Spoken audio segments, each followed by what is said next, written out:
अच्छा जी, आज हम पढ़ेंगे ज्योमेट्रिक मीन। सही है, ये भी एक मेजर है सेंट्रल टेंडेंसी का, जिसका नाम है ज्योमेट्रिक मीन। तो आज हम पढ़ते हैं ज्योमेट्रिक मीन। सही है।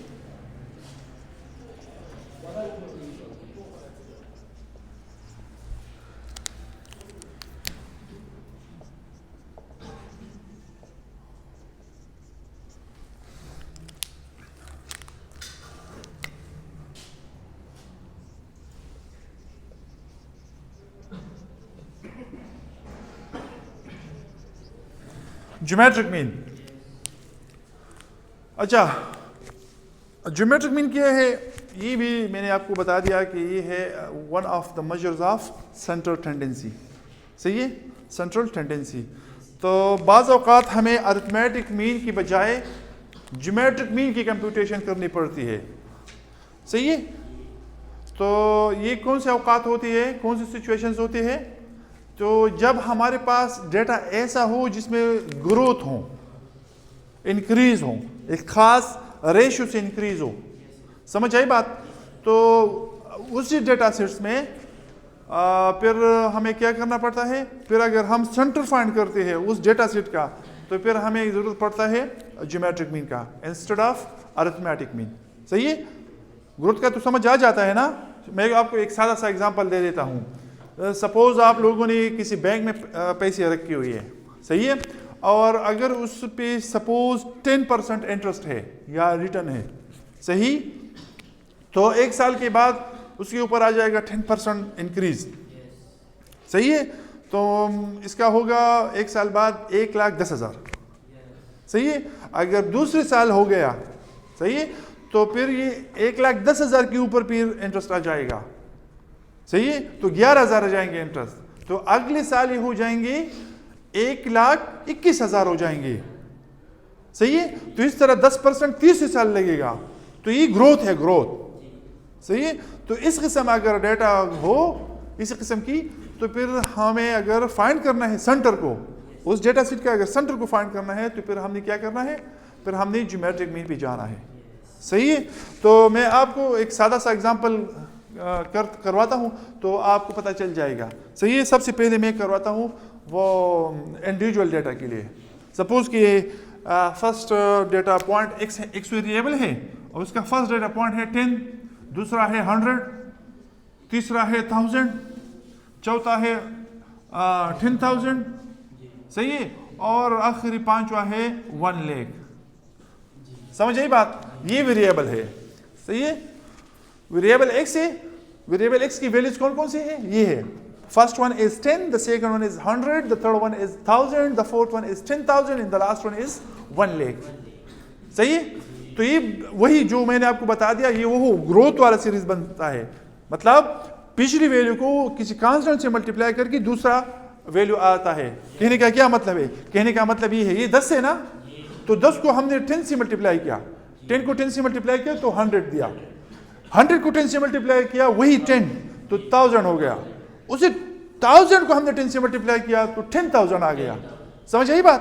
और उसी 10,000 को फिर से 10 से मल्टीप्लाई किया तो 1 लाख आ गया। तो मैं आपको यही कह रहा हूं कि इस तरह का ग्रोथ का डेटा हो कि प्रीवियस ऑब्जर्वेशन को हम किसी खास कांस्टेंट से मल्टीप्लाई करते हैं और नया ऑब्जर्वेशन आ जाता है, तो इसी केस में हमने क्या करना है? हमने ज्योमेट्रिक मीन यूज करना है इंस्टेड ऑफ अरिथमेटिक मीन और एनीथिंग एल्स। सही है। तो ये है। तो आप देख भी लेंगे, अगर इसी डेटा सेट से हम अरिथमेटिक मीन फाइंड करते हैं तो आपको पता चल जाएगा कि उसका लोकेशन निहायत अजीब व गरीब जगह पे आ जाएगा। मतलब वो सेंटर पे नहीं होगा। तो आपको बिल्कुल पता चल जाएगा कि अच्छा, क्योंकि अरिथमेटिक मीन इस डेटा सेट के लिए मौजूद नहीं था, चूंकि तो इसलिए जो हमने अरिथमेटिक मीन कंप्यूट की, कैलकुलेट की, तो उसका लोकेशन भी कन्वीनियंट नहीं है, सेंटर में नहीं है, बहुत किसी साइड पे होगा। और जब हम ज्योमेट्रिक मीन को फाइंड करेंगे तो हम इंशाल्लाह भी देख लेंगे कि उसका रिजल्ट जो है वो सेंटर पर आ जाएगा। जो मेजर्स ऑफ सेंट्रल टेंडेंसी है ना, वो कैरेक्टरिस्टिक्स उसमें होगा, वो सेंटर में ही होगा। तो चलिए मैं आपको करवा देता हूँ। सबसे पहले मैं इस डेटा सेट को, ये है एक इंडिविजुअल डेटा सेट। सही है। ये इंडिविजुअल डेटा सेट है। सही है। तो this is the arithmetic mean for individual data. चलो मैं इधर लिख देता हूं geometric mean for individual data. हाँ,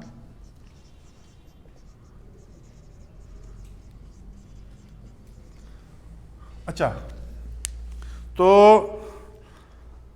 अभी ये मैं इसको वर्टिकली लिखता हूं, तो ये हो जाएगा x, ये होगा 10, 100, 1000, 10,000 एंड 1 लाख। सही है? हाँ, अच्छा, अभी मैं आपको स्टैटिस्टिक्स में हमें भी अपने टीचर्स ने ना, हमारे जो टीचर्स थे उन्होंने सजेस्ट किया हुआ था कि सबसे पहले आप लोग फार्मूला लिख के फिर फार्मूला को देख ले। सही है? फार्मूला को देखा करे और फिर डिसाइड करे कि कौन सा स्टेप करना है, क्या मतलब अभी क्या करना है, कौन सा स्टेप करना है। तो यही मैं आपको लिख देता हूं। इंडिविजुअल केस में ज्योमेट्रिक मीन का फार्मूला क्या है? ज्योमेट्रिक मीन का फार्मूला ये है, ज्योमेट्रिक में GM से डिनोट करूंगा, दिस इज एंटीलॉग,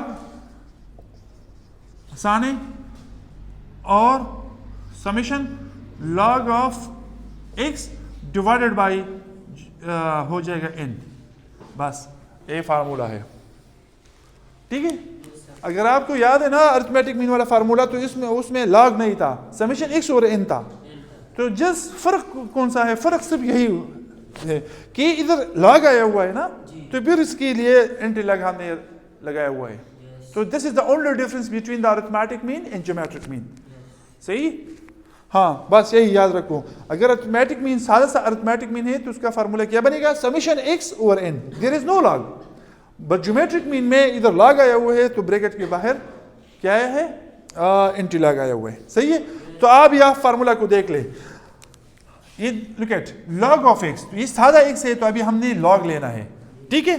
तो अभी इधर हम दूसरा कलम बनाएंगे लॉग ऑफ x, ठीक है? तो अभी हमने लॉग लेना है। तो चूंकि मैंने डेटा सेट को जानबूझकर इस तरह लिया हुआ है कि इसका मैं मतलब इस तरह ज़बानी लॉग ले सकता हूँ, लॉग ले सकता हूँ ना।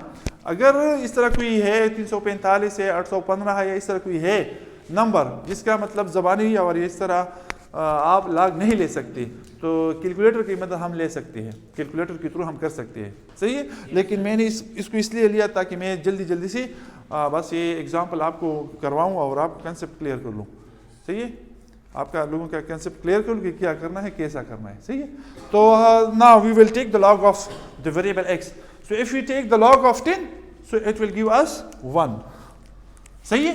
लॉग के लिए क्या है? बस आसान सा काम है कि जितनी जीरोस है 1 के साथ, जितनी जीरोस है उसका वही लॉग आ जाएगा। अभी 10 के साथ, 10 में 1 जीरो है ना कहना 1 के साथ, तो 1 आ जाएगा। अभी 100 में 1 के साथ कितनी जीरोस है? 2, तो ये 2 आ जाएगा। फिर 1000 में 3 आ जाएगा, ये 4 आ जाएगा और ये 5 आ जाएगा। समझ आई बात? तो ये होगा अभी look at summation log of x। तो अगर मैं इसको टोटल करूँ तो ये आ जाएगा summation log of x and this will equal to what? अगर मैं इसको ऐड कर लूँ तो ये आ जाएगा 15। सही है? समझ आई बात? तो इस फार्मूला में देख ले, ये summation log of x, summation log of x ये बन गया। इसका न्यूमेरिकल नंबर क्वांटिटी क्या है? 15 है। तो अभी इसकी जगह हमने क्या लगाना है? हमने 15 लगाना है। नीचे क्या है? Small n। तो you know small n is what? Small n is the number of observations. So इसमें नंबर ऑफ ऑब्जर्वेशंस कितने हैं? इस डेटा सेट में 5 है, 1 2 3 4 5। सही है? तो बस सिंपली हमने अभी आगे क्या करना है? ये वैल्यूज डालने हैं। तो ये हो जाएगा एंटीलॉग, सही, इसकी जगह भी 15 आ जाएगा, डिवाइडेड बाई 5 आ जाएगा। सही? समझ आई बात? हाँ, तो अभी क्या करना है? अभी इसको अगर हम सॉल्व करते हैं ना तो ये आ जाएगा 3। सही है? और ये अभी फिर भी आसान है। 3 का एंटीलॉग क्या होगा? ये होगा। इसका अगर लॉग ये है तो इसका एंटीलॉग ये होगा।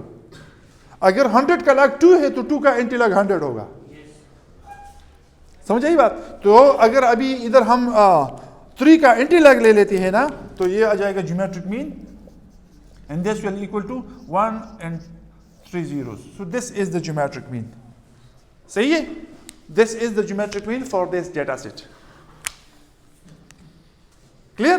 और अब अभी आप देख ले, ये ज्योमेट्रिक मीन आया है ना 1000 है ना, तो ये ऑब्जर्वेशन देख ले 1000 कौन सा है, ये वाला है ना, तो look at this is in the centre, this is in the centre, समझ आई बात। और अगर इसके बजाय इसमें ये आपको मैंने बता दिया ना कि these are the measures of central tendency, central tendency की मेजर्स है ना, तो ये ऐसे मेजर्स है कि मतलब ये जब आंसर देंगे ना तो ये किसी सेंटर के आसपास होंगे, जरूरी नहीं कि एग्जैक्टली सेंटर पे हो, 1-2 नंबर उधर या 1-2 नंबर इस साइड पे हो सकते हैं बड़ी डेटा सेट में, सही, लेकिन छोटी में बस इस सेंटर के इधर होगा, कभी कभी इधर होगा, लेकिन इस तरह नहीं कि या इधर होगा या कहीं इधर होगा। अगर इधर आ जाता है ना तो इसका मतलब ये है कि इस डेटा सेट के लिए आपने गैर मौजून मेजर लगाया हुआ है, सही है।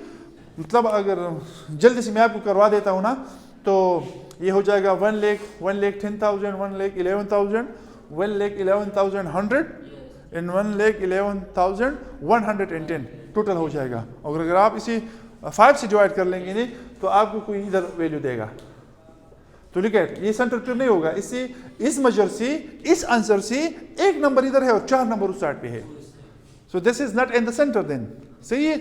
और अगर इस अरिथमेटिक ज्योमेट्रिक मीन को आप देख लेना तो फिर 2 नंबर लेफ्ट पे है और 2 इधर, सही है, राइट पे है, सही है। So this is the justification कि अच्छा हमने जो मेजर्स लगाया है ना तो क्या ये मेजर जो है ना ये कन्वीनियंट है इस जगह पे इस सिचुएशन में कि नहीं है, so this is the way, ठीक है।